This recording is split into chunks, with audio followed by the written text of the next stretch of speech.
Quest'oggi parliamo di residenze sanitarie assistite. Innanzitutto, cos'è una residenza sanitaria assistita? Per brevità, RSA o no? Allora, le residenze sanitarie assistenziali sono strutture nate dal processo di riorganizzazione voluto dalla legge 13 del 95. Sono definite strutture intermedie perché vanno a collocarsi esattamente a metà tra la dimensione territoriale e la dimensione ospedaliera.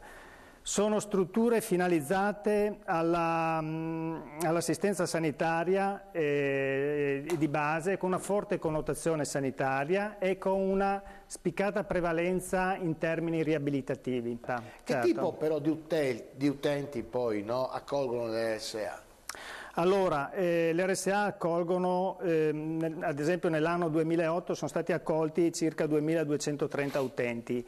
La percentuale maggiore, che è intorno al 36%, è per soggetti con compromissione dell'apparato locomotore, quindi post intervento di protesi d'anca o post intervento di frattura al femore. Per riabilitare.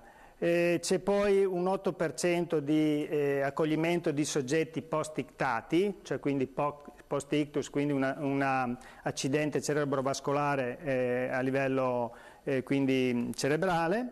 Ci sono poi un 12% di pazienti neoplastici. La rimanente percentuale chiaramente è distribuita su tutte le patologie possibili a cui un soggetto non autosufficiente può andare incontro, non autosufficiente cronico o anche temporaneo. Una curiosità, c'è un'età per poter entrare? Cioè il giovane può accedere all'RSA? Diciamo che vengono accolti tutti i soggetti ultra 65 anni con compromissione dell'autonomia non temporanea e tutti quei soggetti che anche temporaneamente possono essere compromessi nell'autonomia, quindi post interventi o post traumi o post comunque situazioni come ad esempio i neoplastici. Certo. Sono persone anche in giovane età. Sono esclusi dall'accoglimento i minori e gli handicap.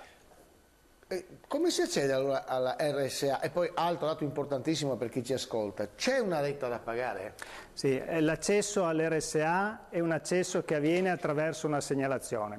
Una segnalazione che può avvenire, come abbiamo già parlato in passato, in regime di dimissione protetta, quindi dall'ospedale verso il territorio, o direttamente dal medico di base, quindi che richiede un intervento, un accesso, quindi un accoglimento in RSA per un periodo che si ipotizza in relazione poi alla patologia di cui il soggetto è compromesso o comunque alla situazione clinica del soggetto.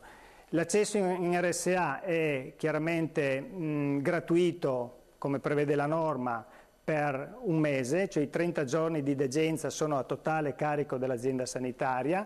Superato il mese di degenza c'è una retta minima di circa 26 euro.